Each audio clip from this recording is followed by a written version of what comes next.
back, man. Everybody's here for episode 106 of BrickShots with Billy Antonio. 106 in part episode is what it is. Fuck Christian, I guess, huh?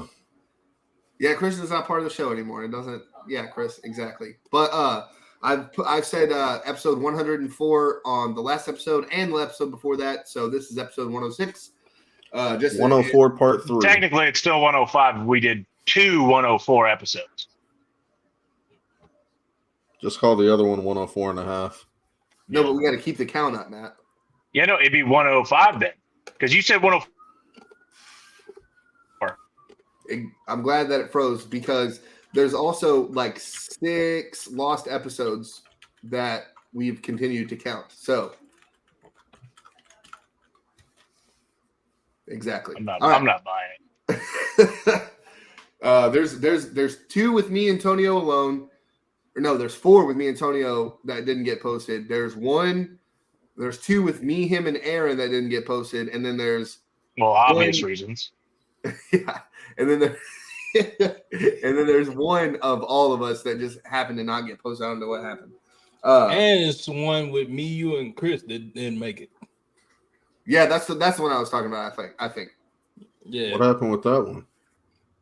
Yeah, Billy's computer was acting up or something. I don't know, man. It wasn't my phone couldn't. So my phone wasn't storing the videos, and then my MacBook wasn't storing it either. And like I didn't know what to do when I deleted everything. It was like you still don't have enough. So then it just so happened that whole week I finally deleted my trash. But on that day, it was literally the next Wednesday already. So like we were already ready to go. But anyway, let's get into the show. Tonio, welcome back. Glad to have you. Are you not familiar with the Cam Newton situation at his No. Did you not see me and Chris talk about this? When I said how the fuck a bunch of regular motherfuckers gonna fight a 6'6" motherfucking think they can win, and Chris was like some 5'10". I was agreeing with Tonio. Oh, my I be reading it wrong. He was misunderstanding what I was saying. It's Black History Month, man. I'm extremely aggressive, so I apologize. I got one more day. I might suck. So was them 7 dudes that thought they was gonna do something. Yeah, man, but that's the thing, Chris. You can be extremely aggressive, but if the person you gonna be extremely aggressive towards is like extremely aggressive on the field for a living, and he just drag like linebackers on a daily basis and just take them down the field with them. Yeah, like people that professionally lift weights and practice for shit like knocking a motherfucker his size out, and you just out here training people. Yeah, Chris, that aggression's probably never gonna go in your way. Like it's not enough aggression. Lose his fucking hat. His hat didn't budge, bro. And it wasn't even. I feel like his hats are built into his hair. Maybe like a birdhouse, kind of. But it's just in his hair. In there? Yeah, it's like it's part of his hair. His hat is his hair. I'm gonna say this: as a grown man, another grown man takes me off my feet more than once on camera. I probably become a youth pastor the next day. Yeah, I'm preaching the word of God sometime in the near future, like the next 40. Those were kids at his camp. No, man. Them dudes, some of them dudes was coaches, bro. Like they went on a radio podcast talking about it. Yeah, bro. Yeah, I assaulted a guy. What the fuck kind of podcast is that? And I got my ass beat while assaulting him. Yeah, bro. They were grown men. That was an assault with pepper. Did Cam not have a team or something? Because I just saw Cam like it was. He called. He had security there. They came in like right after it started. The video is only like 15, 20 seconds long. And it's just Cam dragging like 3 people and throwing them off one by one. It's like they're feeding them like a fucking wrestling comeback. Really? Just one comes in, the other one gets tossed out. How do you rush me and I drag the pile and don't fall? Like it's literally a goal line quarterback sneak that I'm doing, and I'm just pushing y'all off of me. I'm embarrassed for them, and they was like, "Oh, we held out." No, you didn't. It was just one of him. There's no. I don't want to be a part of jumping anybody, and we don't get a good lick off them. Not one good lick. So here's the thing. I think somebody threw one punch that landed, but Cam just like it didn't even phase. They weren't tall enough to hit him hard in the face. That's the thing. So that's my thing though. Like, even let's say they kicked his ass. Like, are you gonna brag about? Hey, it was 9 of us and we kicked his ass. Like, is that something that you're gonna like? No, that's what I'm saying. But don't you think it's even worse that they didn't phase him? Like, no, that's what I'm saying.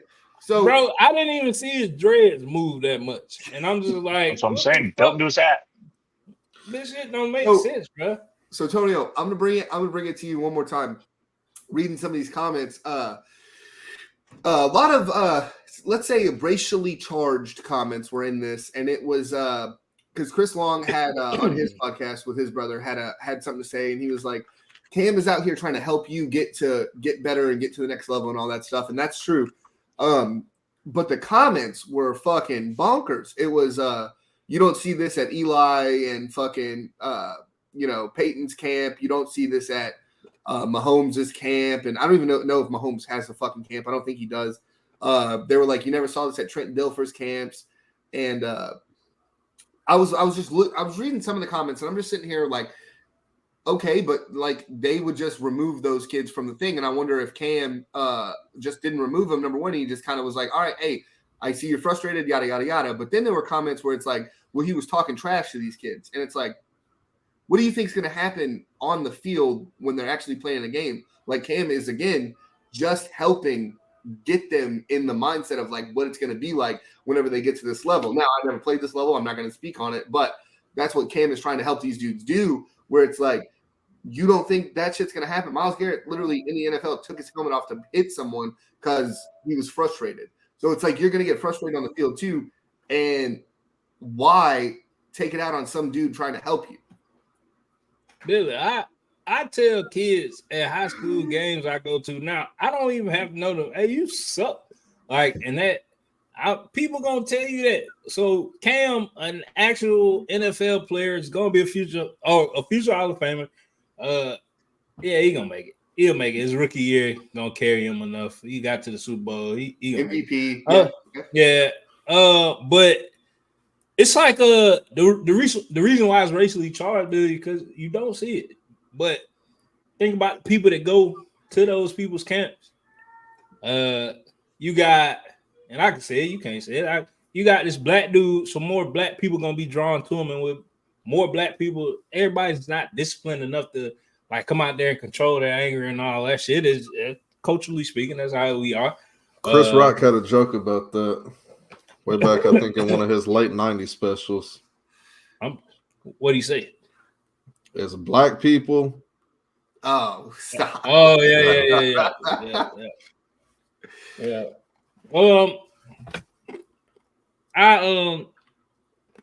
So I get it, Billy. Like, those are the people that Cam targets. Like, people that more troubled youth, like the youth that wouldn't get into a Brady camp or fucking Peyton Manning camp. Peyton Manning ain't. Isn't that a bigger reason to kind of maybe control yourself a little more if you are, let's say you are from a more aggressive background, where it's like if you grow up in that, Billy, though, you don't know how to control yourself. Like, you gotta know better to do better, Cam. I mean, Billy, you can't I just can't show up and be like, you know what? Let me act good. If I ain't been acting good, that ain't what I've been taught the whole time I've been brought up. And you look at most of these dudes that go to the names that you said, like Brady, Eli, these are they grow up in rich areas, like suburban kids. That's not So are you excusing the behavior because of where they're from? You think that's okay? I'm not excusing that shit. It's stupid. Michael Moore, bro, I'm black, bro. And don't let me sit here and tell you. Yeah, that's what I'm saying. Don't let me sit here and tell you I've never acted like that before. But my granddad used to beat. Well, he ain't beat me. My granddad only whipped me 4 times my whole life. To get beat. Exactly, bro. Like you only need it a few times, and then you remember how it feels. You don't want that shit again. I would go in areas and act up where I know it couldn't get back to my granddad. A camp where I could go viral at. Oh yeah. Hey, look at that kid. He over there sitting. I know the consequence, man. Call me what you want, but I know what I gotta go home to. Like, but some of these kids ain't, and it's sad because that's what happens in our community. We in the lower ends of neighborhoods and cities, so some of them don't even got great homes to go back to. They don't have that Mike Moore and Mildred that I had, so they don't know. Like, hey man, you better sit down, you better learn how to act. And that's what Cam targets like. But it ain't just Cam. I'm pretty sure this shit happened at the Vic camps. I'm pretty sure it happened when AI was coming. I know I'm 100% certain it happened. Just we in a day and age of social media is king, bro. So you record everything. Yeah. But I'm pretty sure it's been more incidents like that. But I'm never the only kid that's sitting in a Tom Brady camp that look like me is Shador Sanders. You're not seeing a lot of quarterbacks that look like me that's going to like a Eli Manning, Peyton Manning camp. Well, so, and while we're on that social media thing, Tonio, you also looking into the issues at the Manning camp, you can't have your phone. You have to leave your phone in the barracks or whatever civilians call the barracks, like their dorms or whatever they're at, wherever they're stationed. I don't know how to say it in civilian terms. That's so weird. But if you look into it, yeah, even Vic's camps. Oh, the dorms. Yeah. But even at the Michael Vick camps, your phone was not allowed to be around. Like you left it and then you went to practice. I don't know if when you practice high school ball, you couldn't bring your phone out there. Hell no. Yeah. So I mean. Yeah. Hey, do these players really have a chance though in 7-on-7 or 11-on-11 if they couldn't even win a 1v7? I don't think so. Now, I think these athletes were real athletes. Like I think like I said, I got to do my research. Cam is a real athlete, Tony. I think but I think the people that was fighting Cam. Yeah, they're just hanging out. I think the people that was fighting Cam were the trainers of the kids that Cam was talking crazy to. So you don't think it was the kids? I mean, because those guys were small. Why would they have trainers, other adults, be that small to a grown man? I know he's 6'5", but so one of the grown man, I know for sure one of the dudes with dreads is a trainer, and it was the team that the TG whatever team. That's a team of trainers, bro. Like they train them kids. So I'm thinking. I'm knowing for a fact Cam ain't hit no kids. They were all the trainers of some of those kids out there. And Cam was just talking shit, and they was like, oh, we got tired of it. Because they did it, like I said, they doing interviews and shit now. Because why wouldn't I want to go and talk about why I got my ass whooped? Hey, you remember a few years ago during one of these camps, Cam had got into it with some kids too. I don't remember what it was about. It was, like I said, a couple years ago now, but he had gotten into it because they wanted to, I think they was talking shit to him or something like that, and he was trying to set them straight. So I think the point y'all made about like these are the type of kids that he attracts to his camps. Like I think that's just what it is. Yeah. All right. Man, that was a great topic. So I'm gonna go to Matt first for this one, but Russell Wilson says he has 5 years left on his deal. Real fast, let's get a caveat to this. I know Chris has a lot to say, but we're gonna go to Matt first. Russell Wilson said that he wants to win 2 Super Bowls. He didn't say at least. He just said 2 Super Bowls in the next 5 years. Matt, how do you take that if that's your franchise quarterback? I mean, if it was Jared Goff, like I'd be excited. But it's coming from a guy who, like, 2 Super Bowls in 5 years, that's good. I think I know where you guys are going to go. It's like, oh, don't you want to win the Super Bowl every year?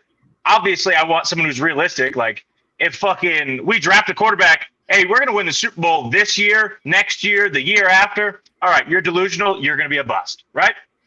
But it's Russell Wilson. He got benched because they didn't want to play him. Yeah, you might win a Super Bowl in the next 5 years, the Broncos, but you're not going to be playing.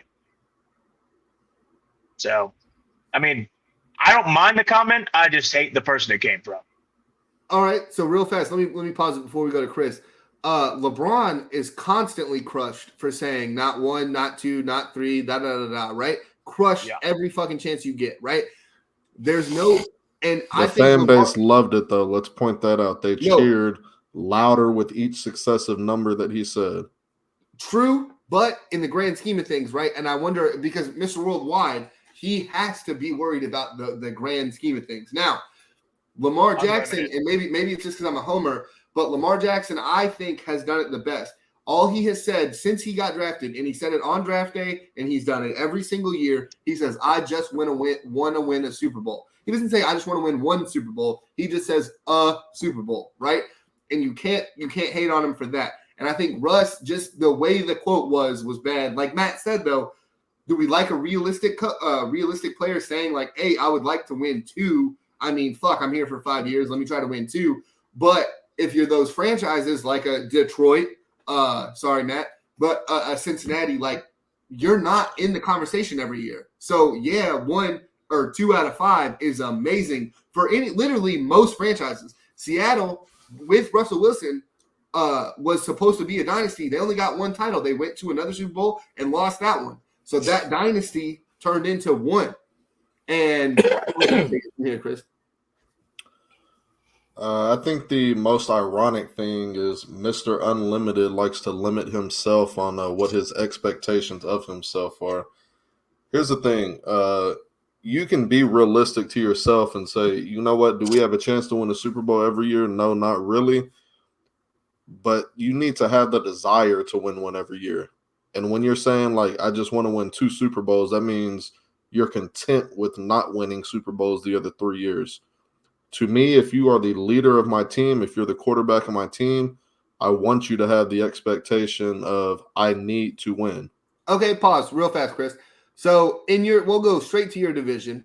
The Washington Commanders have the 2nd pick in the draft. Let's say they take Jaden Daniels or Drake May, but hypothetically they take one of them, right?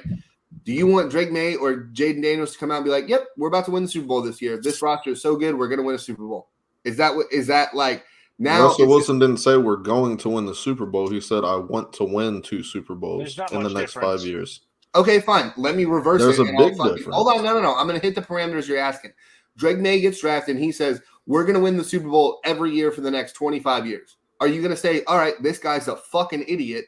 Who gives a fuck about the rest of his time? If he said I'd like to win a Super Bowl every single year I play, I like that.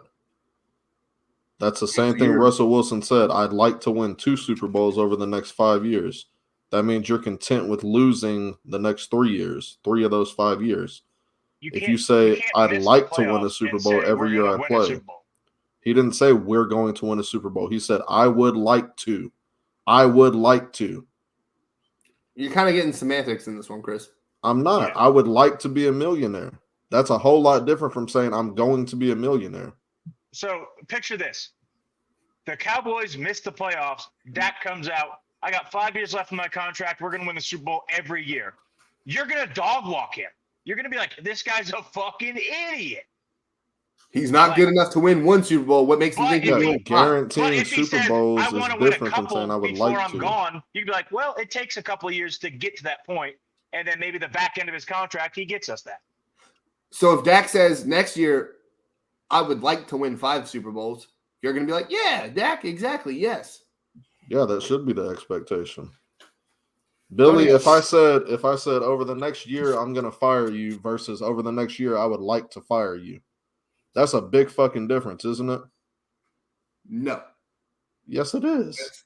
That's comparing fucking Apple to fucking Ludwig. It's not. not. See how that compares. You're taking a guarantee, which is what you're throwing all these other scenarios in, is we're going to win a Super Bowl versus I would like to.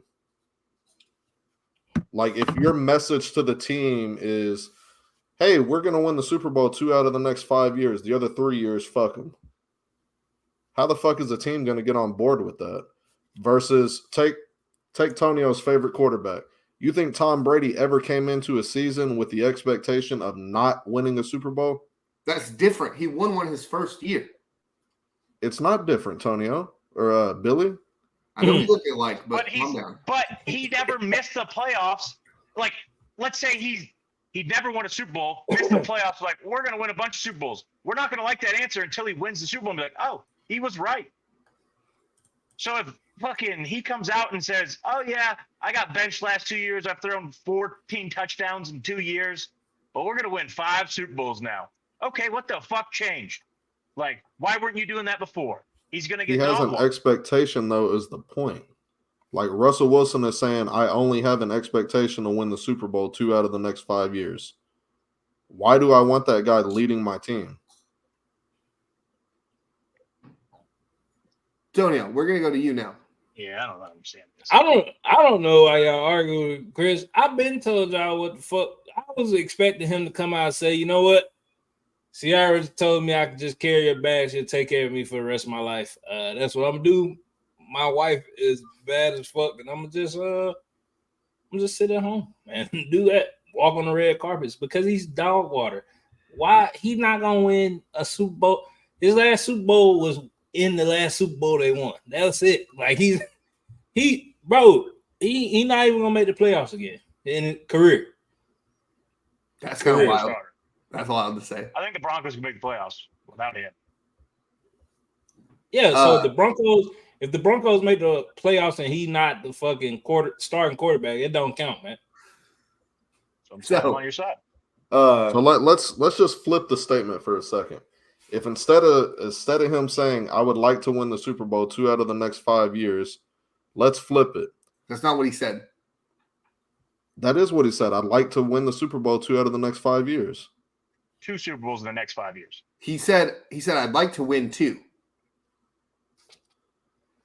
Okay, so now let's flip it. Hey guys, Mr. Unlimited here. I'd like to not make it to the Super Bowl 3 out of the next 5 years.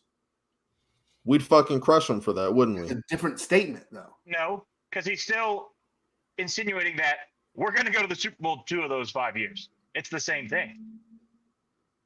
Yeah, which means the actual statement he made is insinuating he doesn't give a fuck what happens 3 of those other 5 years. No. All right, which is the problem. Okay, all right. Fuck all this. I'm gonna go to Giannis real fast and see if Chris can make some sense from this. Giannis got bounced in the playoffs last year, and he said, they said, is this a failed season? And Giannis said, no. Every season is worth whatever we get out of it because you learn, you get better, you grow, yada yada yada. Chris, is that a wrong statement that Giannis said because they didn't win the NBA championship, even though their expectation is to win? Absolutely not, because they have the expectation, like you just said, to win the championship. That is their expectation. Just because you do not win it doesn't mean it's a failure, but it's a fucking failure if you go into the season without the expectation of winning a championship. Why would That's why you play the game when I couldn't win 10 fucking games this year? Why talk at all? Why talk about winning a Super Bowl at all? Just shut the fuck up. That's he wants the problem. his team to get better to the point where he can go to the Super Bowl because they missed the playoffs. You can't just say, "Oh, we missed the playoffs, but next year we're going to win the Super Bowl, and the year after, and the year after." That's not how the NFL works. Yeah, maybe he's saying it's going to take 3 years for us to win the next 2 on my last 2 years in the deal. Go ahead, Tony. What you say? Sean just took over this shit show. Like, give us a fucking minute. I just want y'all to know we're sponsored by Talente. It is delicious. Y'all get y'all some. And let's move on from this because I don't know why. Like I said, other than Subway commercials, he don't need to fucking talk. Even the Subway commercials are bad. But let's 10 years removed, Billy. 10 go. years removed from winning the Super Bowl. And he For talking the about record, winning. I don't think he's going to win any. Just to make that clear. No one cares, Chris. You probably also think Aaron Rodgers is going to win a Super Bowl. But not in New York, he's not. Justin Fields, you probably thought he was in Green Bay. And So he you're insinuating that he will.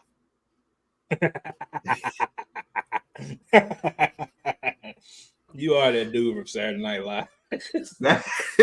That's why we keep Matt around. Anyway, Justin Fields is out of Chicago. Tonio, am I tripping? On what? Saying Justin Fields is out of Chicago. What I just said. You want to give the quote that Poles gave? No, Chris. I was waiting. I thought Tonio would have more to say, and then we were going to go to you for the quote. But Tonio doesn't have anything to say. I thought. No, I'm just saying. Like the way you said it. You said it like you know he out of Chicago, and then you said, "Am I tripping?" And I He thought is was out of about to Chicago. I'm asking you if I'm Absolutely or are is. you agreeing with me? Man, yeah, bro. Justin Fields is on his way to Atlanta, dog, to make that look really, really better, really, really good over there. As a defensive coach, I don't know. Yeah, I mean, I don't care, bro. That offense would be something to look at. Everybody's fast. It's just a lot to look at. Chris, before you go real fast, let me just talk to Tonio real quick. Tonio, Please. Justin Fields had the second most time to throw the ball. His offensive line is not bad. His defense It's was also top. because of athletic ability. Let's little asterisk there. Okay, a little asterisk. I'll give you that. But Lamar Jackson was like 17th of the most time to throw, and he's a lot more athletic than Justin Fields, right? Would we say that or no? Huh? He's got to shit more, so he's like, get this play over with. I wouldn't say Lamar's way more athletic than Fields. I think they're comparable. Lamar is still obviously better. By like a far margin, though. Would we say that?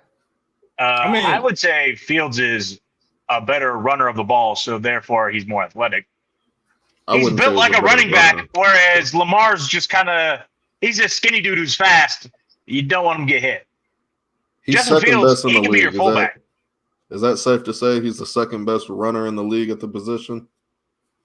Okay, yeah. That's fair. Yeah. So I guess they would be comparable because it's 1 and then 2. Sure. I ain't saying I'm just answering your question. I ain't saying they gonna go over there and just be, like Chris's friend and win the Super Bowl 2 out of the next 5 years. But I just didn't want to say he has a lot of time to throw. I know he got time to throw, but it's Atlanta. He gonna like it more. It's just gonna be a fresh start. Like somebody gotta get in his ear and be like, I don't think none of these dudes watch Ballers. Where are those friends that those people have? Hey, you fucking up. Stop playing like ass. Don't nobody got no Spencer Strasmore out there? Like, I don't think so. I think if you have a Spencer Strasmore, you just punch him in the face because you're mad that he tells you you suck. Yeah, but he out of there. Chicago gonna do it. They gonna get him out of there, and DJ Moore's gonna be all the more happier. You see what I did? You there? I did see What's the quote? It's a great quote. Before I give the quote, I want to touch on what Billy said about him having the, what'd you say, third most time to throw or some shit? Second. He was still tied for the 6th most sacked quarterback, and he missed 4 fucking games. He has all that time to throw because he doesn't know how to fucking lead receivers open. He waits until they're wide ass open, which doesn't happen in the NFL, which is why he's going to be a fucking failure wherever he goes. The quote is Ryan Poles in regards to a Justin Fields trade. Quote, it just depends on what opportunities pop up. I will say this. I think you guys know me well enough now. If we go down that road, I want to do right by Justin as well. No one wants to live in gray. I know that's uncomfortable. I wouldn't want to be in that situation either. So we will gather the information. We will move as quickly as possible, but we are not going to be in a rush. Kind of contradicting yourself with those 2 statements. And see what presents itself and what's best for the organization. That's the quote. So the reason I say it's a great quote is only because he's not burying Justin Fields. That's not what he did a really great job, I think, of saying like, hey, Justin Fields does not suck, right? Which is like what you want to do as a GM. Like you don't want to bury this guy, especially if you are trying to trade him. Like why would you bury this dude and then get a 5th round pick for him? He's a trade asset. You need to say he's the best fucking quarterback you've ever seen in your life. I'm with you to a point, but you also don't want to look like a fucking idiot. We literally just talked about this. If Ryan Poles went and said, yeah, Justin Fields gives us the best chance to win, we would all be like, I don't think so. like even if you like Justin Fields, like I would still take fucking 15 quarterbacks over Justin Fields. In Chicago, the thing that's not being talked about, I don't think, is that even with Justin Fields, if you think he's the worst quarterback ever, they won 7 games, 8 games? Something like that. They weren't awful. We keep saying they have the 1st round pick for a reason. That's the Panthers. The Panthers. It's not the Bears pick. It just so happened it fell into their lap. Now, if they don't have Carolina's 1st pick, I don't think they go quarterback, but I think with the number 1 overall pick, you got to take a quarterback. Matt, am I wrong in that? You want to say yes. Matt, can't hear you. What? Yeah, you're muted. I don't like you're not displaying noises. Can you hear me? Yes. There we go. Yes. That wasn't that What hard. the fuck is happening? I was not muted. I muted myself and unmuted myself. Whatever. Yeah. If you have the 1st overall pick, you don't have to take a quarterback if you're in a situation. But Justin Fields does kind of suck. Like if you went 7-9 with a decent quarterback who is healthy the entire year. No, we're going to get a pass rusher to go opposite of Montez Sweat or whatever his name is, Sweat something. And we're going to build this defense because it was good last year. Might as well make it better, generational if you have the number 1 overall pick.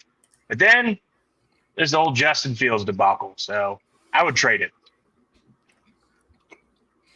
I might, before we move on, Billy, I might recant my Atlanta move because Atlanta might be thinking big picture. They got a chance to do some shit. Not in this draft, but the next draft if they suck again. Get Shador. I think, yeah, and Dion he was on Wayne podcast, Young Money Radio, and he was like, "Hey, well, the boys got a chance to do something, and it would be perfect for them. Atlanta would have the chance to get Shador and Shiloh." Yeah. So I don't know. I guess they still could. I don't know. I don't think Justin Fields would suck in Atlanta because they would be like, it's going to be hard to be worse than Carolina again. It's a great value version of Michael Vick. He can run that motherfucker. We didn't think Vick could throw at first neither. So maybe get over there and run that bitch. Yeah, but Vic got when he got Andy Reid, that's when it really was like, oh, he can throw the ball if someone's like helping. That's what I'm saying. So I'm talking about younger Vic in Atlanta that we love because of his legs. Maybe Justin Fields will get over there and be like, hey, I'm in the house that Vic built. Let me just run through this motherfucker too. Yeah, but what is Raheem Mostert going to do to help? Not Raheem Mostert, excuse me. Raheem Morris going to do to help the development of Justin Fields? I don't think give a fuck if he's trying to get Shador. Oh, yeah. So you're saying, but why would you trade for Justin Fields? Because you're going to have to give up at least, Chris, correct me if I'm wrong, at least a second-round pick to get Justin Fields, right? If I'm Chicago. That's what I was thinking, the second round. Depending on how many teams are bidding on him, it might be a first, but I would expect a second-round pick for him. I think if you're the Steelers, maybe you give up a first. Fuck it. Like, your team's so good. That's the only spot. Like, Atlanta's like not an easy, let's say, not say an easy one, but the Steelers are, hey, our picks aren't really, not necessarily not valuable, but they're not valuable. They're making the playoffs every year. They have Mike Tomlin. We just need somebody to kind of put up 20 points, 21 points. And I think Justin Fields can do it in Pittsburgh as much as it. That's the coach. That's the coach for Justin Fields, too, because Mike and Arthur Smith as the offensive coordinator. We said that a couple weeks ago, I think. And Mike Tomlin is the coach is like, why wouldn't I coach up a player? I'm a coach. So he would spend that time or get his staff to spend that time with Justin Fields. He might turn it around. What's next, Bill? He out of Chicago though. He out of it. We all say that. Is he out of Chicago? No. You think it's harder? The Bears are dumb. This is okay. Fine. So it's the number one pick. Are they going after? If they don't go after a quarterback, what they going after? Marvin Harrison Jr. They're trading it. That's what they're going to do. They're going to trade it. But if no one wants to take it, if they're dude, it's Caleb Williams. They could get whatever the fuck they wanted for that draft pick. But if they're not trading Justin Fields, why would anyone go up, right? So if they're not going to take Caleb Williams at 1, why would anyone try to go get him at 1? Because everybody that needs a they're going to battle each other because a lot of people are going to want Williams. Yeah. No, but then they would be trying to argue for the number 2 pick because he wouldn't be there at number 1 if the Bears don't want to take a quarterback. Now, it's the same as in any other draft when they trade the pick. Nobody's fighting for that number 1 pick because everybody's already made up their mind that they're not getting Caleb. So ain't nobody going to just be like, hey. That's what I'm saying. If all 3 of us need a quarterback, right? All 3 of us are looking to take a quarterback. We still getting a good quarterback, man, even if it ain't Caleb. So ain't nobody looking at it. You got Jaden and Drake coming right after Caleb. Ain't nobody fighting. I'm not. Yeah, but there's gonna be scouts slamming the table like Caleb's the fucking guy. Like, and that's why. I apologize for upsetting you. Why are you hollering at me, bro? No, there's gonna be people who slam the table. I was getting animated because of that's what people are gonna do. I mean, I just don't see people fighting to move up like that because they didn't have that expectation of getting Caleb because everybody thinks that Chicago is going for Caleb. if you don't have the expectation and then the opportunity comes up, you're gonna jump all over the shit. I mean, I get it, but like, you think Pittsburgh wouldn't give up their entire fucking draft to move up to 1 and take Caleb Williams if the Bears said, "Hey, 1's up for sale"? Fuck no. That's not not Pittsburgh. Yeah, great organizations don't move up. They don't do that. We got the opportunity, Matt, and I seen somewhere where it said we definitely gonna decline that shit. Yeah, but that might be a bad move, or you just sit there and wait for Jaden Daniels or fucking Michael Penix. Now, let's move on to McCole Hardman. He had some shit to say about New York. He said after Aaron Rodgers got hurt, everybody in New York just kind of did whatever they wanted to do, and then to top that off, the punter Tommy Townsend, he said that's Morstead. Excuse me. What did I say? Tommy Townsend. You said the Chiefs kick punter. Oh shit! Excuse me. Come on, grow up. So Morstead said, yeah, that's what happens when you get beat by an undrafted rookie. Fucking when you suck and we had to release you. That's how bad it was for you. Now Shout out Drew Bledsoe. I guess Romo technically wasn't a rookie, but still. Shout out Bledsoe. Bledsoe's used to it. Tonio, do you think this is kind of fucked up by the punter or fucked up by Nicole or what? I like it. Somebody talk shit, you want to talk shit back. Hey, man, jab. If somebody take a jab at you, in my eyes, you don't take a jab back. Fuck all that being peaceful shit when y'all ain't really fighting. Y'all just jabbing. Hey, come back hard. Hell yeah. This says more about the Jets, though. Ooh. Okay, Matt, can you elaborate on that?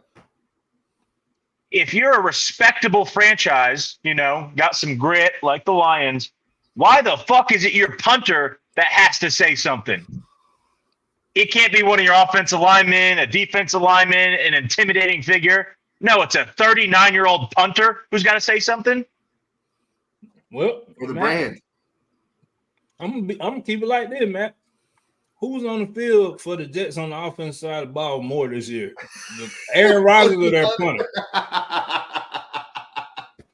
I deserve to say something, Matt. I got 700 snaps this year. Get the fuck out of my face, disgruntled former employee. Yeah, I'm talking shit. I mean, who touched the ball more than me over here? Nobody. Fuck all y'all. Real quick, we can touch on this too. The Jets did say the Jets GM said they're gonna let Zach Wilson ask for a trade. Who the fuck's trading for Zach Wilson? Someone might. He's got all the tools. He's just stupid as shit. I wouldn't give up the lint out of my fucking belly button after a long day of work. What tools does he have? He's thrown Billy. Yeah, Billy, I'm leaning into my mic right now. You want me to tell you who will go after him? Who? Dallas. Now we already got a former first-round bust failure as a fucking player. We don't need another one. Bro, everybody's talking about Dallas. Billy, watch this. Watch this, bro. Watch this in the next few weeks, Jerry Jones. I like Zach Wilson. Zach Wilson is not a bad quarterback. I don't know where he's. I can hear him now. After he extends Dak, of course. It's coming, Chris. All right, let's I'd love to say rest in peace to Jerry Jones, but he ain't dead yet. So let's stay in a lighthearted mood. The Raiders. Thank you. The Raiders came out and said Devontae Adams is going to stay a Raider. I'm going to go to myself first real fast. Why the fuck would Devontae stay? He wanted Derek Carr. That's the whole reason he went over there. And then they got rid of him.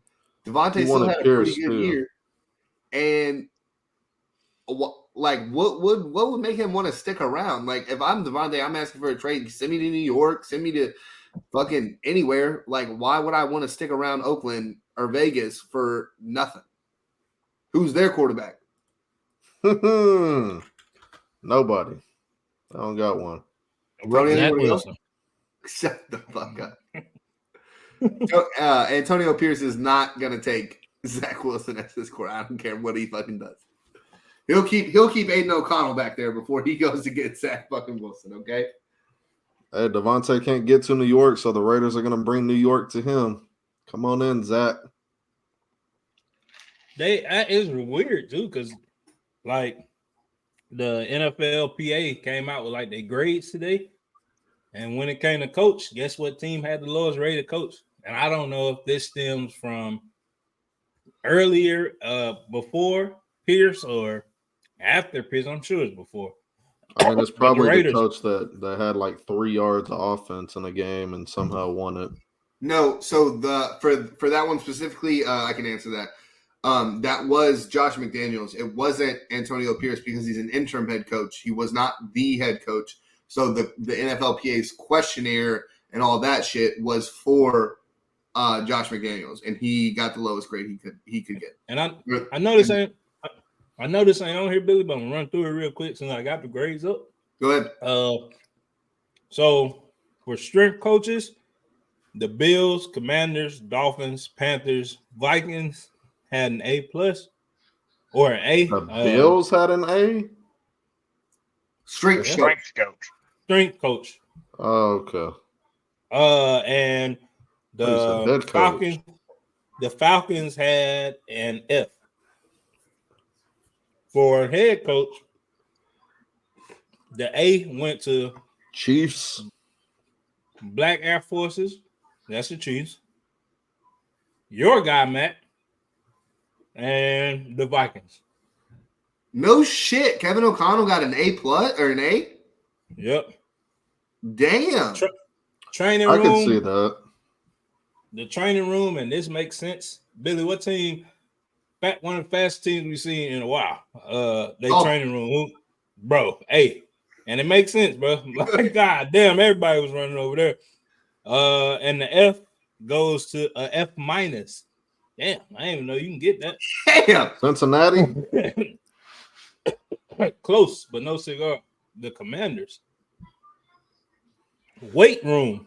I mean, they had shit coming out of the fucking pipes at their stadium on fans. That's not surprising that they got fucking old weights from fucking Gold's Gym 40 years ago. Yeah. Not surprised by that at all.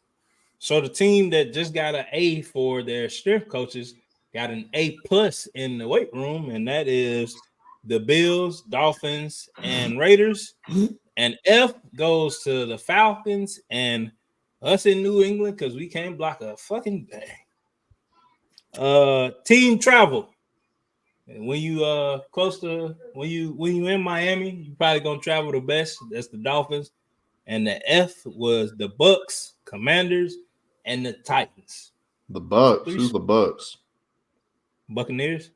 How do the Buccaneers fly like shit when the Glazers own a fucking soccer team on top of a football team? No, they're Bucks, loaded. That's weird because they play Carolina, New Orleans, and Atlanta. That shouldn't. Are they just talking about like travel accommodations? Like you fly on a private jet with like Yeah. I don't understand that. Because Tennessee got an F2, and I can understand that because they got to go all the way to Jacksonville and to Indianapolis and to Houston. That would fucking suck dick having to do that. Or what about the Cowboys? We got to fly to the fucking Northeast 6 times a year, or 3 yeah, times, but you got it's like real rivalries though. And Jerry Jones that plane is probably so fucking nice. So the training staff one caught me off guard because of who had an F.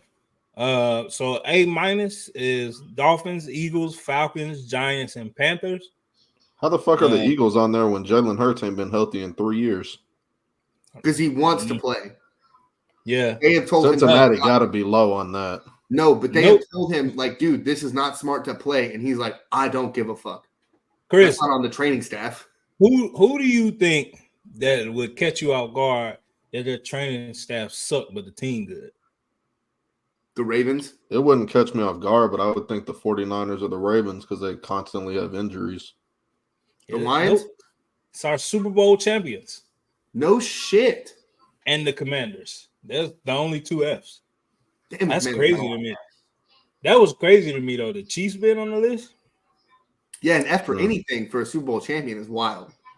The best locker rooms.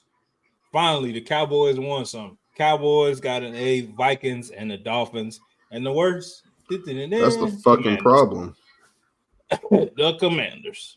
I will say, I played in that stadium twice. The locker rooms are so nice in there. They are. It's amazing.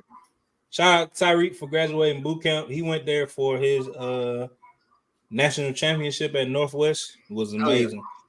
And to wrap it, I got two more. Food and cafeteria.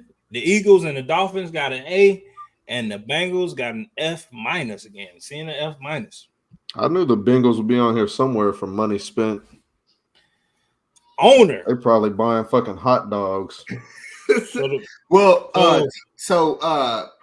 Hughes-Mazzotta has been on.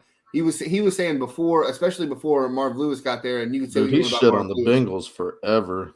But he was saying before Marv got there, it was worse. It was, they were sharing jock straps. Did you hear that one? Bonkers. I did hear that, and I'm like, gross, man. What type of fucking SCLSU mud dog Bobby Boucher shit is going on right now? So, two teams gave their owners A+. The Cowboys. Fuck no. They don't the like players love Jerry, though. That's the thing. No, they don't. So the two A+ teams were the teams with the best locker rooms, the best travel, the best everything. One of them was the Dolphins, and the other one was the Vikings.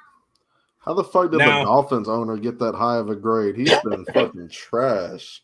But look at all the shit they got A's on in this shit. Travel, food, locker room, like all of that. Now, the only F owner is really crazy, and I didn't know he was shitty, or he got to be shitty. But, Chris, where do you think that came from? It's only one team that gave their owner an F-. I mean, I would have said Washington, but he just sold the team. The Bears. Nope. Matt, you got a guess? Jerry. Nah, bro, it's the Chiefs Woody again. Johnson? Chiefs? No way. Yeah, dog. How do you have a dynasty, all these Fs? I think that just shows you how great Patrick Mahomes is. That's the same as like you go to like high school and every kid's got good grades because that teacher's on top of them. Like, hey, you better fucking do your homework, right? Yeah. Oh, fuck you, bitch. Like, I ain't doing my homework. But then there's that cool teacher. They all got D's. They're just riding out the D's. Yeah, man, that guy's awesome. He lets me smoke crack in the back. You don't ever see him except on the fucking trophies. What do you call it? Are you in there? You in their facility, Chris? No, but you never see or hear shit from him. Nobody ever says anything about him. It might be right. And here goes. He's got him hushed. This is probably why the Vikings love their owner. So the last thing is the treatment of the players' families. The only team to get an A was the Vikings. Adrian Peterson got something to say about that. And the F- goes out to the Bengals, Commanders, Steelers, and this one I can see coming, the Patriots. But Bill don't play that family shit. Fuck all that. Sorry to interrupt. I'm surprised the Steelers. No, that was a great rundown. But yeah, no, I'm kind of upset that you didn't put that in the notes because I would have loved to kind of expand more on that. That's one of my favorite things. They did it last year for the first time, and it was like all these teams that are getting these grades, and you're like, yeah, the Cardinals fucking suck, and you're telling me all the info for the Vikings, and I'm just like, for real? Like Kevin O'Connell is like loved and all this shit. I do want to see where the Ravens kind of land, just to see where we're at. Because we're kind of, it's one of those, again, like great organizations, the Patriots, the Steelers, Chris can say what he wants, the Cowboys, the Chiefs now, the Chiefs, right? These like wonderfully ran organizations are just like, it's like cool seeing their grades, like little things like the cafeteria where you don't think it's going to matter that much. Maybe being a cook, and I'm kind of a little more biased to it where it's like, no, this is like the people love. If your cafeteria is an A+, people are typically more happy, you know? Yeah, bro. I mean, because and we can move on. I wasn't expecting to see so many F's on the Chiefs. Like, right. Outside of head coach, because how the fuck don't you respect and love playing for Andy Reid? Everything else was an F. But the cafeteria, that shit major, Billy. It's hitting college, bro. You see over there, and it ain't time to talk about prime yet, but you see over there in Colorado, the chefs like was cooking to the theme of the team. Like that the week they got slaughtered by Oregon, he cooked them fucking tomahawks in duck fat. And it was like, dog, that is with a nice raspberry vinaigrette reduction.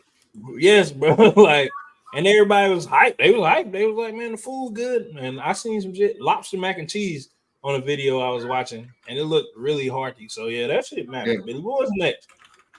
You already know. Gentlemen, report to the baseline. To the baseline! And Antonio was here last week. We could have had a heavier NBA show, but me and Chris kind of had to fluctuate. Me, Chris, and Matt, had to kind of fluctuate a little more NFL topics just to kind of maybe not step on Antonio's shine, but also kind of not talk out of our ass for as not. This is probably my worst NBA year in a really long time for some reason. I don't know what it is, but I just kind of haven't been grasped yet by the regular season. What's weird is I'm a little more interested in women's college basketball this year with Caitlin Clark. So it's kind of that's the entire country, really. It's not, and it's just not Caitlin, bro. It's like it's South Carolina and Notre Dame and like Baylor and LSU. Is Juju from fucking USC like just scoring 40 balls every game?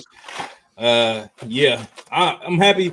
And I know we're in the baseline for NBA topics, but I'm happy for that, and hopefully, finally, maybe somebody will be like, because it's a lot of guys like, oh, these are cold, dog. I'm watching, and they're, aside from Bronny James' attention, there is no more attention in men's basketball right now. I mean, maybe the guy from sorry, John, the guy from fucking Kentucky, the white guy, him and no, black guy. But other than that, bro, like other than Bronny being who he is, Bronny, ain't nobody talking about men's sport right now. That's why, and I know you was gonna get into it, so that's why me seeing them throwing shit on the courts and checking each other and shit like that, I like it. I welcome it, because now you got to get viewers back, bro. And it's really amazing to see, like, bro, we ain't really just been hyped for men's basketball since Ja Morant and Zion entered the NBA draft. Think about that. No, that is a bonkers thing, and that's absolutely correct. That's the last time men's college basketball was on top of women's. Women's basketball has been running it for a while now. Yeah. But yeah, Billy, let's get into it, man. All right. Stick with the college stuff since we're here. Oh, you want to go ahead and go to college? Yeah, let's go, because I talked about it. Let's get into it. So, and I like what you said, but I do have a very differing opinion on some of these. The Duke court storming, Wake Forest beat Duke, and it was a big time court storming. Fantastically done. A wild game. From the highlights I saw, luckily I got YouTube TV, so I was able to record it. So I actually went back and I actually watched a little bit just to have kind of something to say for the show. But great game. Great game. Well coached on both sides. Wake Forest obviously isn't as talented. Duke had not a great game. Not the worst game I've ever seen. But Wake Forest is no just kind of pushover. But the court storming afterwards, and I'm not going to say the guy's name right, so I'm not even going to try. Sorry, John. That's already two sorry, Johns in this segment alone. Jeez. But the guy from Duke gets kind of pushed by some kid from Wake Forest while they're storming the court, and everybody's freaking out. Excuse me. Watching a lot of the coverage there. Some people are saying we got to ban court storming and all this other fucking crazily unnecessary shit for this one thing that fucking happened to this guy who was literally not even interested in getting off the court. It's the same thing with Caitlin Clark when she got pushed by whoever that was when they stormed the court when Iowa lost. I don't give a fuck. Storm the court. That's what the kids pay to go do. That's a thing in college basketball. I think the rules, I don't understand why the timeouts do not bring the ball to the other side of the court. That's never made any sense to me for college basketball, because that's exactly what happens in the NBA. Why are you not practicing what these kids are going to do when they become men and go on to the next level? And then you have this kid just literally not even like getting off the court. Hurry up and run off the court. So you know these kids are coming. You got to get the fuck out of there and let these kids come. I'm sorry. Maybe I'm just a little cynical. Antonio, is that how you saw it? You said you were excited and you loved it. No, bro, get the fuck out of the court. I just won. It's the same thing in college football. Like, dog, it's college sports. These fans are college students. They paying this high ass tuition. They got this school spirit. Dog, if we upset somebody that we're not supposed to upset, I'm on the fucking field, bro. If you get hit, that's your fucking fault. I remember prime example, and I said prime because I've been doing that all night. Prime was laughing at Shador, Shiloh, and Travis because when they upset, who did they upset? Or when they won and they stormed the field, I think it was teaching. I don't know, but all three of them stayed there with the fan, and all of them was telling their dad about it. And he was like, I bet you get your butt off the field now because they were sore. As a star player, dog, or just a player, and you just lost to a team that you're not supposed to lose to, you know what's coming, bro. You know somebody in college done told you, hey, man, better watch them. They're going to storm the court. So that's his fault. So let me throw it out there real fast, Tony, before you keep going. I'm going to let you keep going, but Bill Self, Kansas' coach, one of the best ran basketball programs in the NCAA in a really long time, for at least a decade now. He said, I don't know why that coach didn't tell them to hurry the blank up to get off the court. And again, I'm just going to reiterate that as a coach, you have to be like, fucking move. You see this like it ain't like it all of a sudden like Ethan, and again, I'm going to credit Cowherd real fast. Ethan, the sociology major, he doesn't run a 4-flat 40. He's not getting there that quick. Like, it's going to be a second. You see both things happening. It's like if you're ever in a situation in a sketchy situation, Antonio, Matt, Chris, if I see some dudes convulging on me, I'm out of there. Yeah, I'm out. I'm not saying they're going to attack me or something, but just in case, let me get the fuck out of here, right? Go ahead, Tony, to make the rest of your point. I'm sorry. I'm in here. Hey, what's up with y'all, bro? Hey, y'all want to get up on? What's up with y'all, bro? I'm not running. I'm fat. I'm not running nowhere. We gonna have to just get up out of here with it. But nah, bro. If I'm a college athlete, like, dog, you know what it is, bro. Like, don't be out there trying to mourn the fucking life. I hate that shit. You know what? I hate it. I hate when motherfuckers take pictures after they just lost a college game and post it on IG. Like, hey, maybe they only expected to win 2 out of their 5 games or something, though. man, Chris, stop trying to make your point. You lost that one today, buddy. Russ sucks. Like, let's not go back to that. But Chris, it's sports, bro. It's college sports. The floor is getting stormed. Like, ain't no gold, yellow ropes coming out. This ain't the NBA. Ain't no security like the NFL. It's college, dog. Ain't nobody in college sports, so not even at them high-end schools. They not paying the motherfuckers that's regular staff there. I'm not stopping these people, man. I'm gonna get hurt. I get paid $1,000 a year, and it is not to push these students to keep going. Bro. Why did y'all get them off? Why the fuck you ain't get them off of them? I don't even got fucking medical here. You want me to stand in front of them?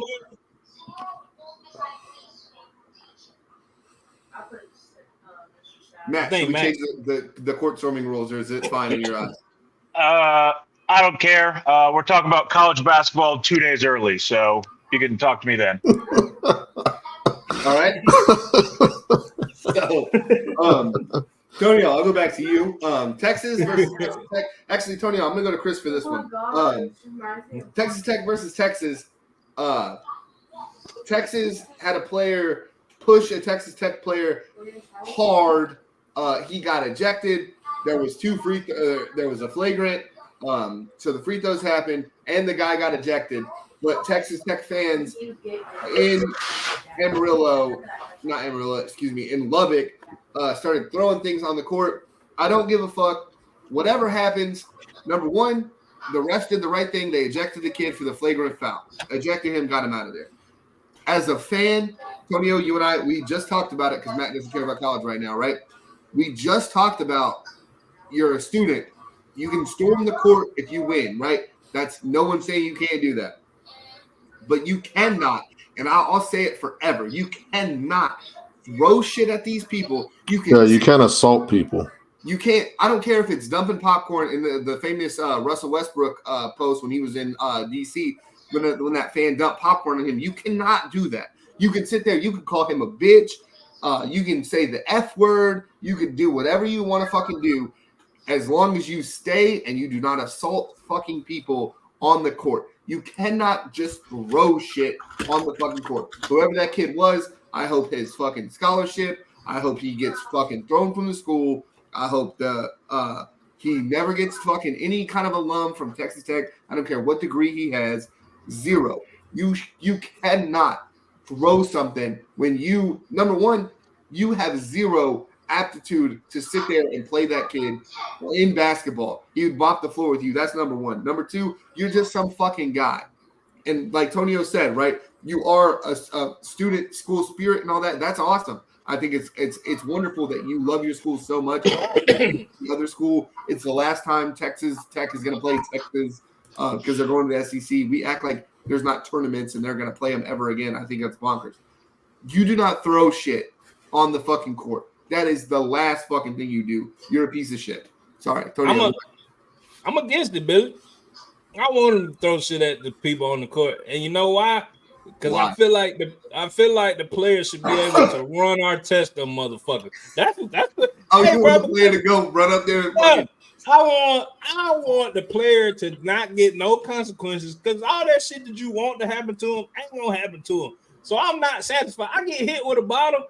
I want a Jermaine O'Neal slide into knocking you the fuck out, dog. Like, and then I'll be satisfied. But don't put me in trouble because they started it. Let me just put the exclamation mark on it, just like that Cam shit. I'm a fucking 6'5" power forward, and you just a fucking Matt Bringard, and you just throwing shit at me, and I'm just gonna knock you the fuck out. I don't want to get in no trouble, bro. So let them do it because Billy, you can't control that. You can't.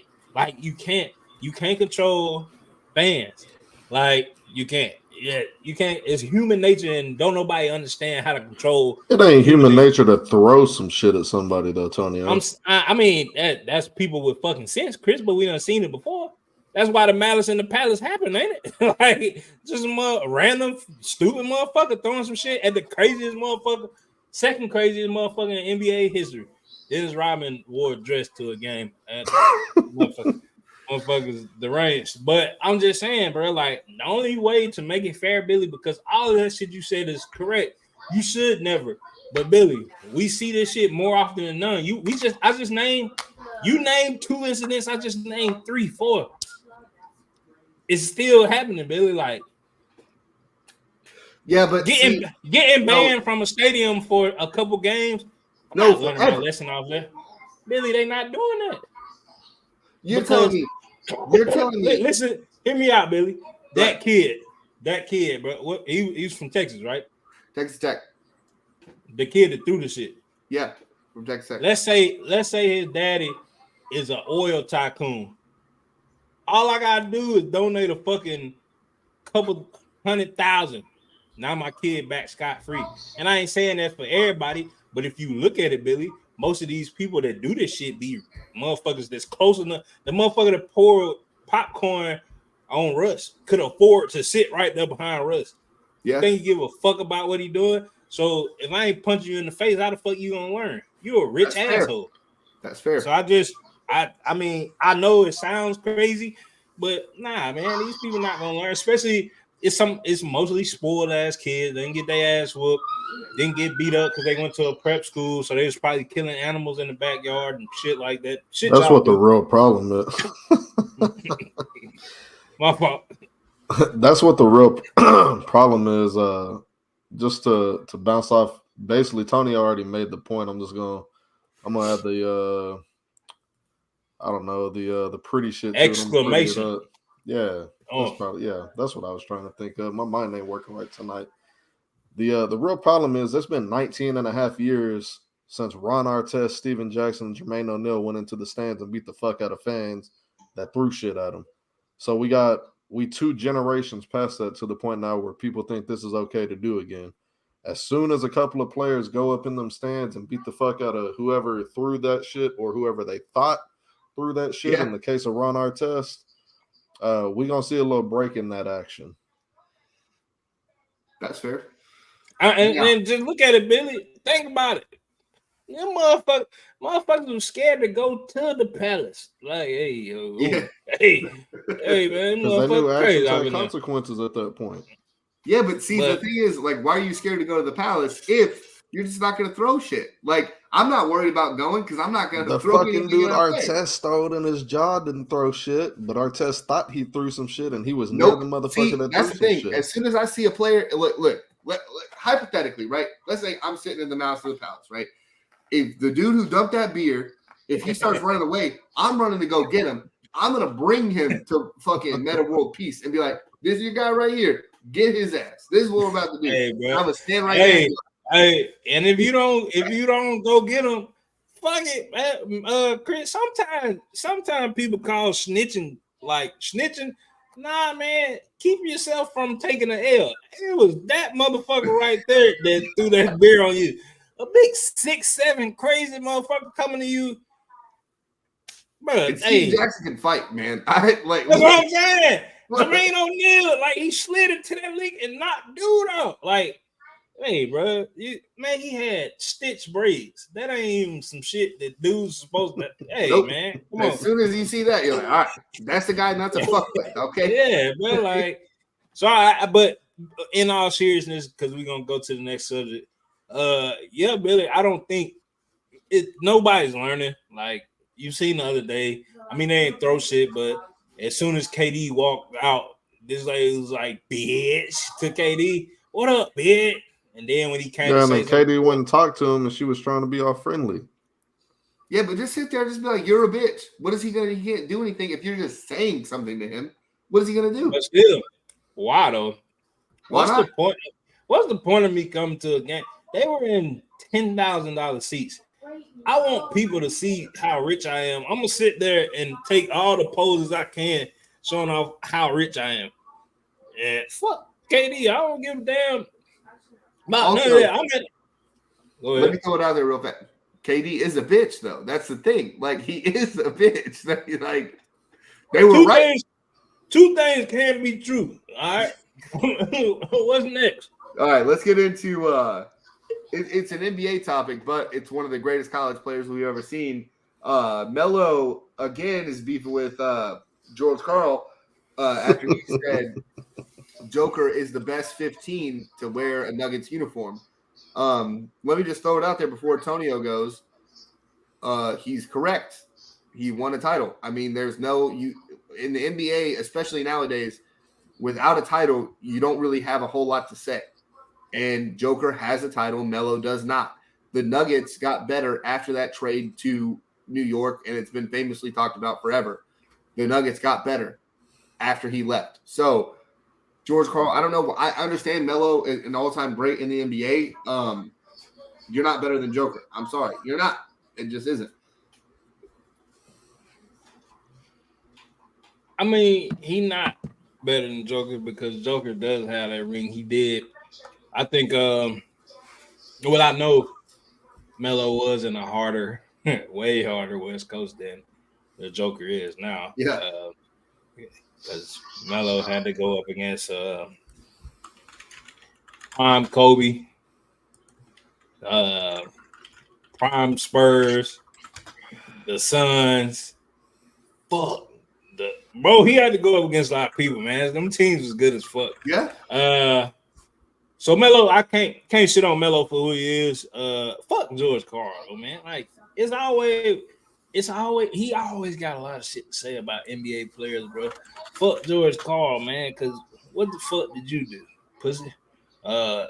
You and Melo in the same boat. Yeah. Are you not? He has the most to say because him and Melo are the same in the same Yeah, boat. bro. But you should shut the fuck up. How many rings George Karl got, Chris? But George Karl has also said he's one of the most underachieving head coaches, where Melo has never said anything like that. When Melo is one of the most underachieving superstars we've ever seen. But he's not. When it comes to what his strong point was, we knew what he was. We still know what he is. A bucket. Ain't nobody asked Melo to be. It's superstars in different levels, bro. Kevin Durant is a superstar because he is what? The greatest scorer we ever seen. Yep, like, and that's it. Melo is in that top 5 of scoring, Billy. Like, not in actual points, but yeah, ain't nobody. Yeah, like ain't nobody just going in front of Melo and being like, I'm gonna clamp him tonight. Nope. Prime Tony Allen. That's it. That's it. But I don't know. Fuck George Karl. Matt. What? We back to the NBA, man. You can talk, bro. Melo's the GOAT. That's all I'm gonna say. I think we've already gone over this before. Yeah. Melo's better 15 than Joker? Yeah. Wait. Melo has been one of my favorite players my entire life. Yeah, I was I'm not trying going to say remember. anything. I was trying to remember. I thought Matt liked Melo a lot. I do. I ain't mad at the take, Billy. He ain't the GOAT, but he ain't a bad 15. Like I said, man. He's not a bad 15, but Joker's a better 15. That's not a wrong thing. You just said two things can be true. Hey, yeah, 2 things can be true, but the only reason why is because of the ring. But we can't do the ring argument here. We don't do it for LeBron. No.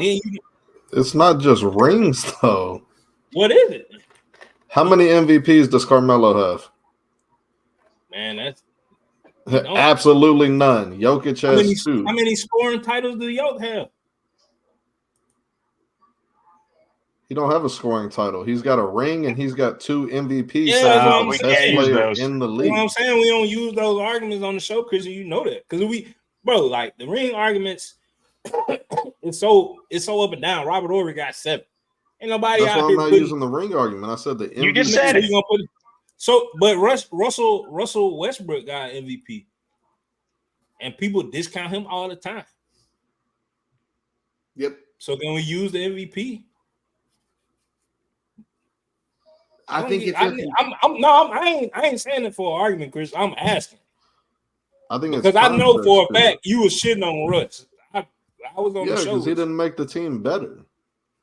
He didn't make those Thunder team better when he won MVP. He did by a lot. And he did the same shit the next 2 years, and I don't even think he got a fucking vote for it. Nope. He didn't. So you telling me he was really the MVP if he's MVP 1 year and then doesn't get a vote the next year doing the same shit? I really got something for you, though, Chris. Your favorite players, or one of them that you're talking about now, Luka. I mean, not Luka, but Joker. And Luka do the same thing Russ was doing, and they get praised for it.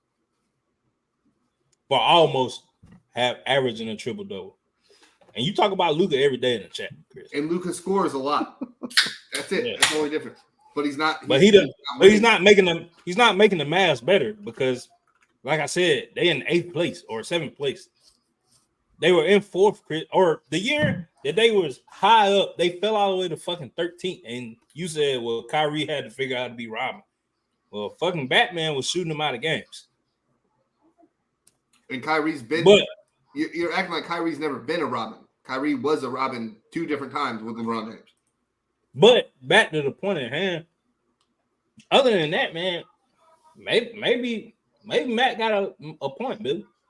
Because the only thing Joker got over him is MVP in the ring. He's got 2 MVPs. He's got a ring. He's got him by over 10 points of shooting percentage. If y'all care about plus minus shooting percentage, you can't argue a center in a fucking 3. Like you can't. Well, it's not like Joker's a back to the basket center, but if you like plus minus as a stat, no one likes it. Joker's played half the games and has twice the plus minus. He played the post. Are you fucking high? Have you seen the Denver Nuggets game? Joker backs everybody down.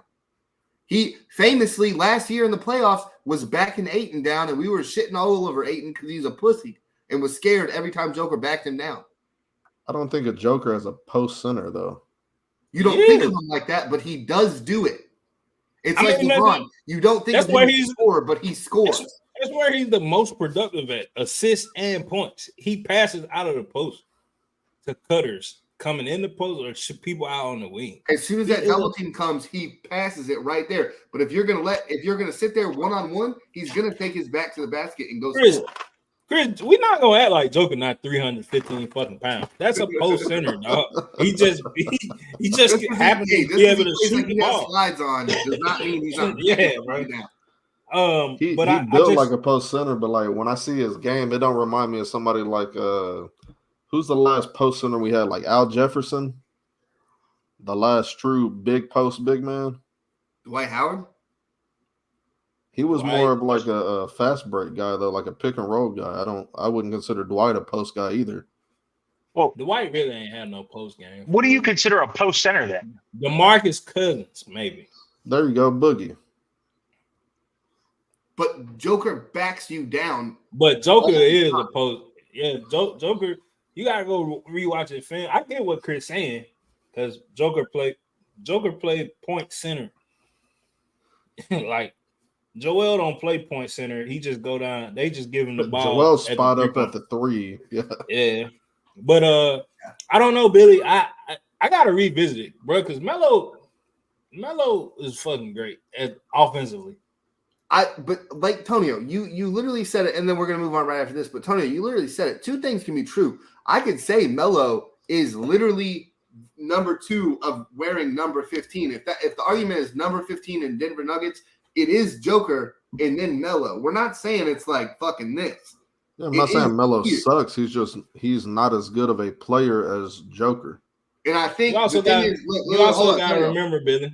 We'll move on right after this. But if the Nuggets traded Joker right now, they're not getting better without him. And when the Nuggets traded Melo, they got better without him. I think that's another big thing for Denver. I don't think we can use that argument because we haven't seen the Nuggets trade Joker. So that's just a hypothetical. Like, yeah, they got better. They won't get better without Joker. You don't know that. Here's a question that's always fun in these comparative situations when we're discussing who's the better individual player. If you're starting a franchise today, I'll give you prime Melo or prime Jokic. Who you taking? Melo. I'm taking Jokic. In today's league, I'm taking Melo. Yeah. And if I'm starting a franchise, it sounds like I own it. Melo has a fuck ton more fans. Okay, Jerry Jones, I'm trying to win rings. I'm not trying to be a brand. I want titles. Chris, in today's era, prime Melo coming in right now. Shit.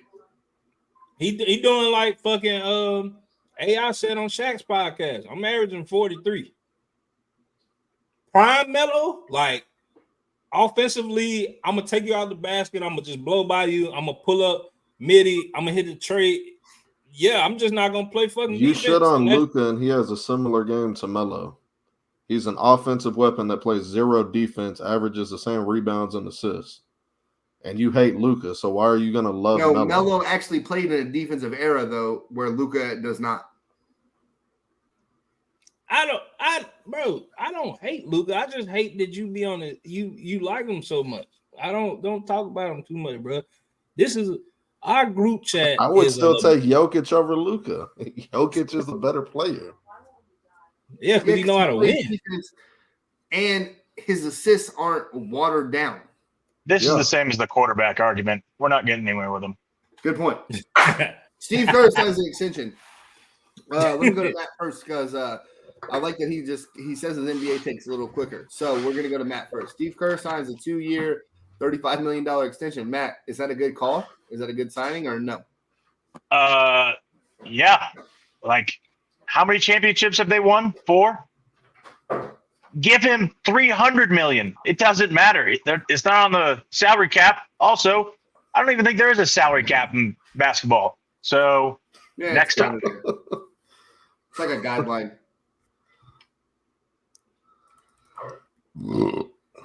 Who's next? Todio, I know you hate on Steve Kerr. You want to go or you just want to skip this one? I go. I think the Warriors are in fucking mine. We've been seeing they did win a championship 2021. Yeah. They won it what 3 years ago? Was it 2 or 3 years ago? Oh, 2022. So 2 years ago, yeah. They won it sometime recently, but it ain't because of Steve Kerr. They beat Boston 2 years ago. Yeah. So 2021 season. He's won. My thing with Steve Kerr, he's won 2 without Kevin Durant. I think that's a bigger thing. Like, obviously, he won the 2 with Kevin, but 4 overall, 2 without Kevin Durant. So I just been watching, bro. Shout out to famous Los. We are at you, bro, because I know you'll say something. Low Center. I'm frozen. Fuck. Bro, I watch Steve Kerr a lot, and he can't coach for nothing. Steph Curry will get like extremely hot, and they be like down 6, and he bringing them back. And Steph will hit a 3, Steve Kerr will take a timeout, and then take Kerr out, and they'll go back down 10 and lose the game. You can't be extending a coach when the best shooter in the game is scoring 60 points in multiple games, and y'all lose all of those games, like every one of them. Well, and the decline is there, huh? Do you not think it's Steph saying like everything's cool? Like, I think if you look at the Bucks situation, right, where Giannis is like, I don't like this. But if you look at Curry, an all-time great, who's like, no, Steve Kerr is the guy. I love having Steve Kerr. Let's keep him around. Bro, I just think I don't know, bro. I can't give Steve Kerr $35 million. It's only like 17 and a half a year, though. Like, does it matter? It's fake money anyway. Yeah, but I've been in the play-in game last 2 years since I won, and I've lost. I got destroyed by the Lakers with a 40-year-old.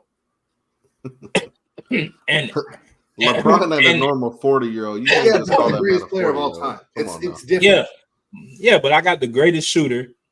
I got what they call the LeBron killer. Yeah, the greatest puncher we've ever seen in NBA history, and we can't do nothing. Like, I'm talking about, it's been bad the last series. The year before, LeBron game-winning, or not game-winning 3, but that deep 3 to go up, and they beat the Warriors in the play-in, put them out. Then last year, met the Lakers in the playoffs, put them out.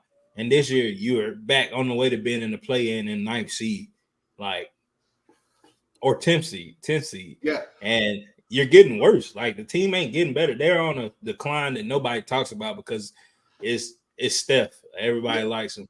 If it was LeBron, it'd be Jesus Christ. He'd be getting destroyed. But Chris, you put JJ versus Doc Rivers in this. Go ahead and elaborate on it. So I should have put the actual quotes in here. Basically, it was at the beginning, or I think towards the middle of last week. JJ Redick was on First Take, and he had some interesting words about Doc Rivers. He basically said that he's never accountable for anything that he should be responsible for as a head coach. And from that point, I mean, everybody just came after him. JJ said that Doc was throwing his team under the bus, all based off of what was that? I think he made like comments or some shit. He was doing a little press tour for the All-Star weekend. But Redick went on First Take, said Rivers was throwing his team under the bus. He said, I've seen the trend for years. Quote, the trend is always making excuses. Doc, we get it. Taking over a team in the middle of the season is hard. It's hard. We get it. It's hard, but it's always an excuse. It's always throwing your team under the bus. He also said he said something later where it was like coaching a team in the middle of the season is hard, but so is getting traded to a team in the middle of the season. And Rivers had said during he was doing his little press tour during All-Star Weekend, he said taking a job when you're about to go on the toughest road trip of the season is not the smartest decision. Like, to me, it's just, I think the biggest problem that JJ Redick had, because everybody came after him, Austin Rivers came after him, Richard Jefferson and Patrick Beverly came after him. I think Paul Pierce came after him as well. Like, the problem that JJ Redick did was, we've heard of DUI, DWI. JJ Redick was guilty of CWC, critiquing while Caucasian. People for years have been shitting on Doc Rivers as a coach, but nobody has done it as a white basketball player because it ain't really none of them anyway. And nobody's ever said shit about anything that anybody said about Doc until now because of the person that's saying it. See, here's the thing. Whenever you're having a debate or a discussion or an argument or anything of that sort with somebody, if you make a point and their counter argument is nothing to do with your point, it has to do with you as a player, it has to do with your character, something outside of your point, you know you're making the right point because they can't fucking argue it, so they try to attack the person that's making the point. Patrick Beverly said about JJ Redick that Doc saved his career by giving him that contract extension. Patrick Beverly went on to shit on his Western Conference Finals, or Clippers are in the East. The Eastern are they on the West? My bad. On his Western yeah, they are, because they were playing the Rockets with Harden. He shit on his Western Conference Finals performance against the Rockets, saying that he couldn't hold Harden at all. And it's just like, did you not hear what JJ said? Like, that is what Doc does. He always he'll accept responsibility, but he'll do it in, like, he slides the punch a little bit. He's not taking it full on. It's like, yeah, it's my fault, but I came on the team when they were on the toughest road trip of the season. Like, no, dude, you took over a team that had the best record in the fucking NBA, tied for the best record, and you've led them to, you know, you're playing like the fucking Spurs now when you got Giannis and Dame. Like, it's your fault. So, everything Redick said is right. No, and let me make that point about the Caucasian thing. I do think that's very interesting. We'll get into that a little bit more. But if Pat Bev says, well, Doc Rivers saved your career and gave you an extension, but then you talk shit about how your performance was in the Western Conference Finals, isn't that a bad move by Doc? If anything, it solidifies JJ's argument is that he signed me and I sucked. So, I mean, well, JJ was saying, I heard JJ, I think, has a YouTube, I think is where I heard it from, but he said that he had that same exact contract offer from another team to be a starting guard. So Doc didn't save his career because he had another place to go for the same exact deal, same exact role. He also said that in that series, James Harden didn't run over him, which I didn't go back and look at the stats because I assumed James Harden in the Western Conference Finals is a bum. Because that's just what he's been in the playoffs, anytime he's been to the playoffs. He did say that if you want to critique my offensive game in that series, I sucked. I shot like shit in the series. I didn't do anything offensively. Like, that's what taking responsibility is. That's something Doc doesn't do. That's something that JJ did, point blank, period, in that fucking video response to Beverly. You can't say that. Doc has numerous times, every time he's been up 3-1, 3-2 in the finals, he has said every single time they lost that series, this is on me. That's Doc's biggest thing is that he admits it's on him, and that's why when he gets hired, we're sitting here, all of us are saying, why hire Doc Rivers when he does this? This is something that he's lost 4 of them now. Yeah, but he accepted the responsibility. So I'm gonna get on the Caucasian thing. It's a lot of white people that don't play sports that talk bad about Doc Rivers, so we ain't gotta say that. JJ they don't have the platform of JJ Redick though. Their own fucking sports shows, like they do have the same exact platform. Nobody give a fuck about JJ Redick as an NBA player, dog. Not no more. Nobody gave a fuck about JJ Redick in the NBA since 2017. Billy. I forgot I didn't even know he played after he left the Clippers. I did know he went to played in New Orleans. Come on, dude. I knew he went to Philadelphia. Yeah, he played in New Orleans. He played in New Orleans how many games, Billy? I can tell you. I know he played for him. It was like 12.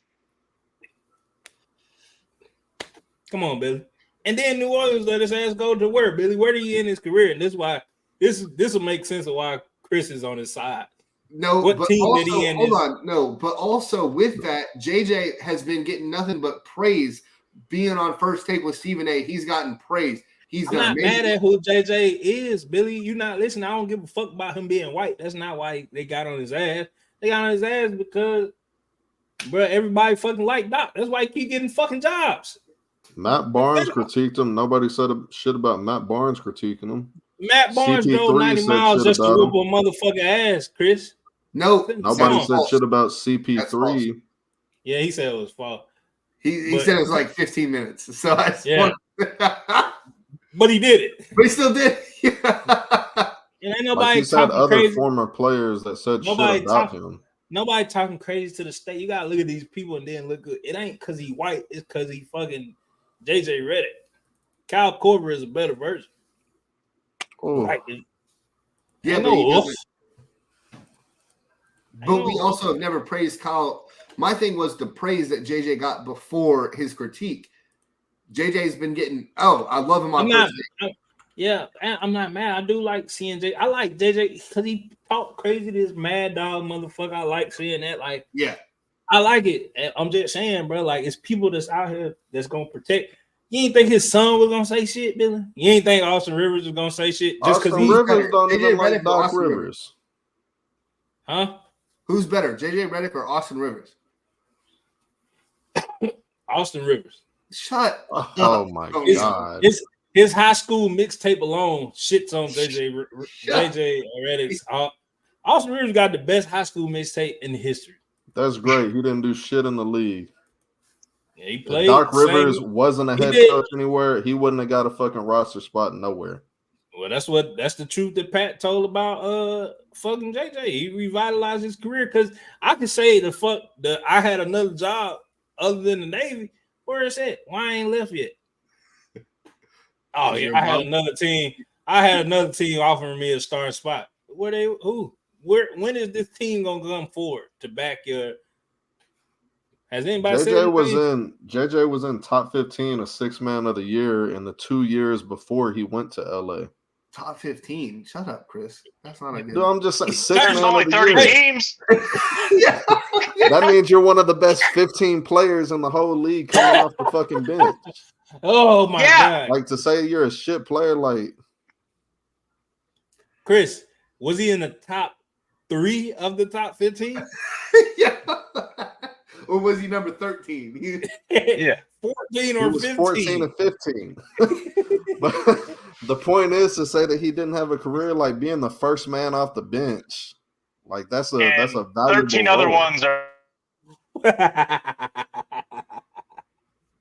Hey man, and you know what's crazy?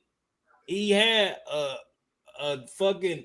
Actually, he played with 2 6 men of the year, so he couldn't have been a top 15 because he had Jamal Crawford and fucking Jamal Crawford was on the Clippers. I'm talking about the 2 years before he got to the Clippers was when he was in the 6 man of the year voting. His final year in Orlando, and then the year that he got traded to Milwaukee. He only played 28 games. How the fuck I'm a top 6 player? He played 78 games that year. He played 28 with Milwaukee, 50 with Orlando. All right, we got to move on. Hey, so look, next week, let's do some foreshadowing. Next week, we're going to do a top 5 college all-time starting list. LeBron James. What? Top 5? Are we just picking like the best 5 college players, making our own lineup, or what? Yeah, we're making our own lineup. Okay. Trey Burke. Bingo. I knew Matt was going to do it, but we already kind of covered the Bucks. But I want to get to this, Tonio. We are not talking enough about Boston and Cleveland. Watching basketball, these teams are great teams.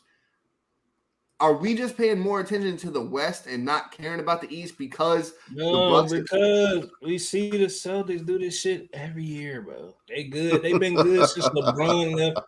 They was number 1 the year LeBron went in 2018 and just destroyed them by itself. I don't give a fuck about the Celtics, but they don't got it.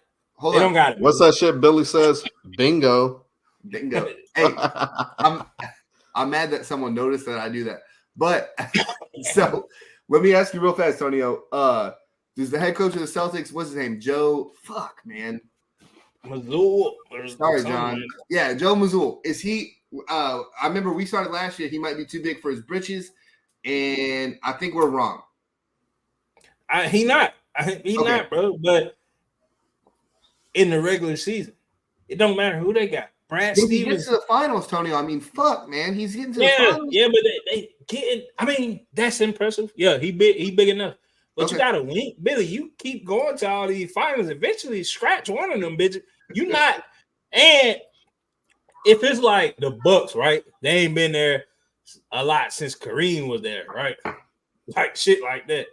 But you're the Boston Celtics. You're one of the most historical franchises in NBA history. If not, like it's tied with the Lakers. Whichever one of y'all win again first, then that's the one. Yeah. Bro, you can't keep getting. I mean, because I can't shit on him and say, "Oh, he sucked," because he can't win the big game. Keep getting there. Maybe he fucking what's his name, Billy? I ain't gonna sorry, John. You know who I'm talking about? Fucking Shanahan. Maybe that's who he. Maybe the Celtics or Shanahan get to the big game easily because they got the best record in the league. They play a great brand of basketball when they on, but when they off bad. But that's a hard team to beat. Porzingis, Jaylen Brown, Jason Tatum, the dude that finally cut his hair because Shaq then was making fun of his hairline. They got a great little squad over there. But we seen this before. Yeah. And Cleveland, I ain't really too much worried about it, bro, because as soon as a center get on Evan Mobley or fucking he got a pro Jared Allen. Not Jared Allen. Is it Jared Allen? Jared Allen? Jared. Yes. Yeah. It's over with. You know the back to the basket center that Chris don't know play back to the basket. They play him in the fucking. They both gonna have to get on him, and he's still gonna destroy them. Aaron Gordon gonna have a game against one of them. So Rudy Gobert just airballed a free throw. Just thought y'all should know that. I fucking hate Rudy Gobert. Fuck Rudy Gobert. Fuck Rudy. But yeah, man, you is tripping, Billy, because they good right now. But we see this. We see, especially with the Celtics. But why are we talking Philadelphia over Cleveland or over Boston? Because they don't have Doc Rivers anymore. I don't think I mean the East is the Celtics to lose. Like going to the Celtics are the best team in the East, right? So if they play Philly in the Western Conference or in the Eastern Conference Finals, you're taking Boston. Yeah, because hold on. So they're going to go to the finals and lose to whatever Western Conference team gets there. Yeah. What if Cleveland makes it? They're also. You think the West is going to win no matter what? Yeah. Yeah, Jokic is getting him another ring this year. And if Yoke don't get it, it's so much firepower over there. I still like the Timberwolves. I mean, Ant just got hurt last night. It looked serious, so I don't know. Shit. Actually, hey, is he playing right now? Chris, you just said, buddy, airball the free throw. I mean, he watching the game. No, I just saw it on my Sports Center notifications. Oh, that was a Sports Center notification. Jesus Christ! Yeah. Everybody your shit sent to. Just bro, give me anything. Everybody hates Rudy Gobert, so it makes news every time he fucking. Oh, that's fair. Yeah, get a couple clicks. Like I hate this motherfucker. I knew it. OKC looks good.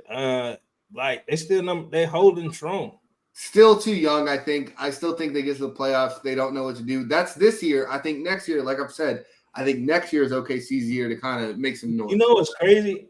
I kind of don't mind that the Lakers be in like 7-8 spot because they could beat both teams in 1 and 2 if it stays like that. Like let's get the conference finals and then we'll worry about winning. Yes, but now I don't think you're tripping, Bill. I just don't think. I don't know what it is, man. Jason Tatum shrinks a lot. He's probably the best player that is not an alpha player that I've ever seen, I think. Oh, it's hard because Jaylen Brown's better than him. I meant to say this, Billy. Jaylen Brown's not a better basketball player than Tatum. Yes, he is. He's a more alpha player. I don't think he's a better player. And, bro, we got to stop. Everybody be saying they're an alpha male. You know where that shit came from, bro? Fucking chickens, bro. Bro, wolves, dude. It did not, bro. I watched this dude on TikTok, black guy that always talking about animals, bro. And I know we're a sporting show, but I need you alpha males to listen up, bro. It came from picking the best rooster, and that's why we got the term pecking order, dog. Bro, mind fucking blown, bro. Whoa, so bro. And then the dude was like, the dude from the Wolves. He stole that shit, and ever since then, he been trying to retract it, like to say, yeah, that ain't a real thing. So every time you run into an alpha male, just tell him, yeah, you the biggest chicken on the block, dog. It's crazy. I was looking at that.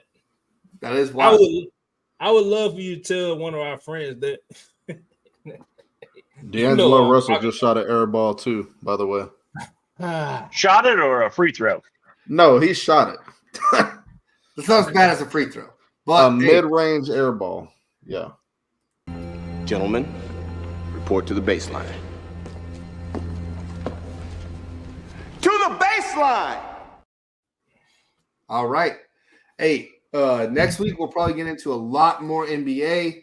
I don't see the NFL kind of giving us a lot more to talk about. The combine, maybe we can kind of cover that. Starts tomorrow, baby. Starts tomorrow. I'm excited also to watch these dudes without pads and have their draft stock extremely accelerate. That's always the best. Cooper DeJean is going to go in the first round as a white corner, so that's kind of cool for us whites to have that. You know, hell yeah, brother. Yeah. Not this month. Next month. Month. When is he running tomorrow? No. I think it's quarterbacks and running backs tomorrow, right? Oh, he lucky. He would have had a bad day. It's 29. We got 29 of them bitches this year. He was gonna fall. It was gonna be bad. But hey, this has been a great show. We covered a lot we've been doing really well. I do think before we get out of here. For the low topics that kind of were dealt with, I think this show especially has been doing really well. Excuse me. I think it's been better because we're we can get more into detail on the topic. I think maybe doing less topics but more detailed discussions is probably the way to go. And Matt's back. I think that's what it is. That's probably yeah. See, Shane Gillis himself. But we really appreciate you guys listening. If you made it all the way to the end of the show, we thank you. Of course, I'm not. But I'm going to get better about posting. Somebody pointed out to me the last week. They were like, hey, I haven't seen you share the show. I didn't even realize I'm not sharing the show on my Facebook. So if the group chat can kind of get on me a little more, Tonio's kind of taken back. Hey, share the fucking show. Tonio's kind of taken back his boss role for some reason. Matt, we don't need to hear shit from a part-time employee, goddammit. Woo! Woo! Getting spicy at the end of the show. Share the fucking show, Billy. I'm a full-time. Right. You guys also don't share the show either, though. So it's like, hey, I share your post, Billy. It's on you. Just the post. You can share from YouTube, Chris. You have the same channel. You can just hit share. I mean, but yes. So I will definitely make sure I share this week's episode. When my tax money comes in, we're gonna get the merch like Tony has been talking about. So. Just be on the lookout for that, man. We appreciate y'all. Thanks.